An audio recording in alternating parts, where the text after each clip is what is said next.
Episode 1. Janji lama yang mengetuk pintu.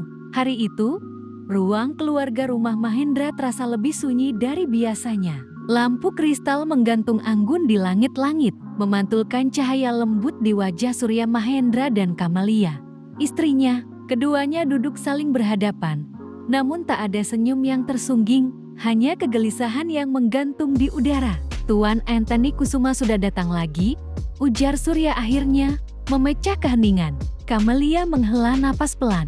Tentang perjodohan itu lagi, Surya mengangguk. Nama itu, Anthony Kusuma membawa ingatan lama yang selama ini mereka kubur rapat. Dulu, mendiang ayah Surya, Raka Mahendra, pernah berjanji pada keluarga Kusuma. Mereka sepakat akan menjodohkan cucu mereka kelak. Sebuah janji yang diucapkan dengan keyakinan, namun kini menjadi beban yang berat. Cucu Tuan Anthony sudah dewasa. Lanjut Surya, laki-laki, usianya 26 tahun. Belum sempat Kamalia menjawab, langkah kaki terdengar mendekat. Nyonya Faya Mahendra, Ibu Surya, muncul dengan wajah tegas. Sejak kepulangan Anthony Kusuma beberapa hari lalu, Faya tak pernah terlihat tenang.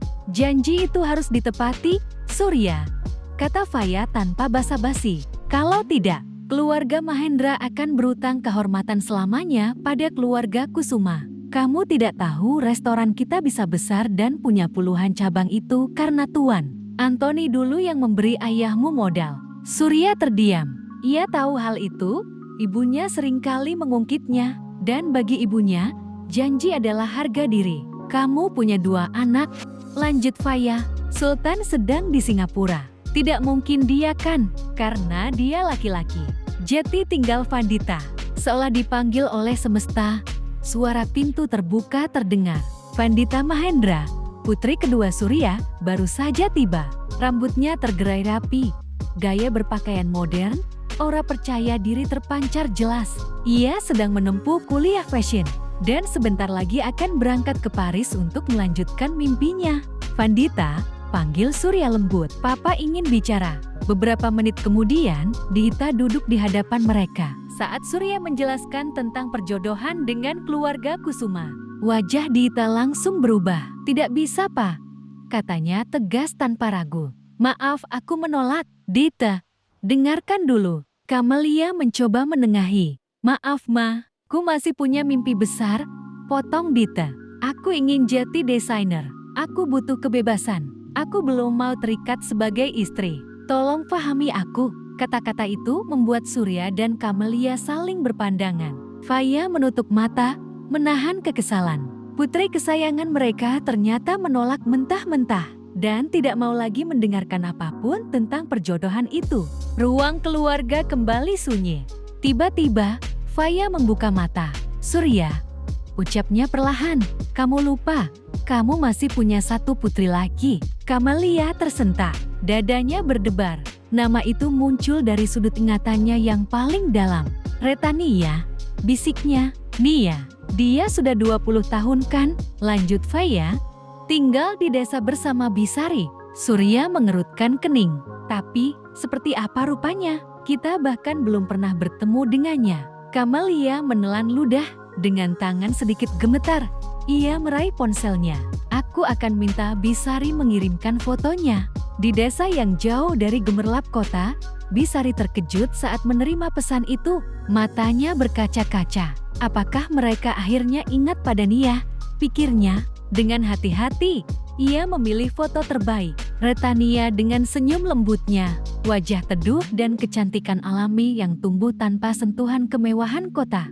Tak lama kemudian, ponsel Kamalia berbunyi. Begitu foto itu terbuka, ketiganya terdiam. Mata gadis itu, gumam Surya, cantik sekali. Kamalia nyaris berbisik, bahkan Faya tak bisa menyembunyikan keterkejutannya. Retania, gadis yang selama ini mereka buang untuk mengusir sial, ternyata tumbuh menjadi sosok yang jauh melampaui bayangan mereka. Kecantikannya lembut, berbeda, bahkan lebih menawan dari Dita. Kamalia segera mengetik pesan balasan. Bisari, besok kembalilah ke rumah utama bersama Retania. Tak perlu membawa baju Nia. Semua kebutuhannya sudah kami siapkan di sini. Air mata Bisari jatuh tanpa bisa ditahan. Tangannya gemetar memeluk ponsel. Ya Allah, akhirnya, isaknya. Akhirnya Nona bisa pulang. Ia segera menemui Retania. Nona, ucapnya dengan suara bergetar bahagia. Ada kabar baik, besok kita pulang ke rumah utama. Orang tua Nona sendiri yang meminta. Retania tertegun, matanya berbinar. Namun kebingungan juga menyelinap. Benarkah, Bi? Lalu, bagaimana dengan kuliahku? Bisari mengusap kepala gadis itu. Bukankah kuliah Nona jarak jauh? Retania tersenyum kecil. Iya, juga ya Bi. Kuliahku kan online. Ia memang memilih kuliah daring, karena tidak ada kampus terdekat dari sana. Jadi satu-satunya pilihan agar tak meninggalkan Bisari sendirian. Dia memilih kuliah yang menyediakan kelas online. Perempuan itu telah memberinya rumah, cinta, dan arti keluarga. Retania menatap langit malam desa itu. Dadanya dipenuhi harap, namun juga tanda tanya. Akhirnya ia akan pulang ke rumah yang selama ini hanya hidup dalam cerita. Namun, benarkah ia dipanggil karena rindu? Ataukah ada takdir lain yang sedang menunggunya di balik pintu rumah megah itu? Bersambung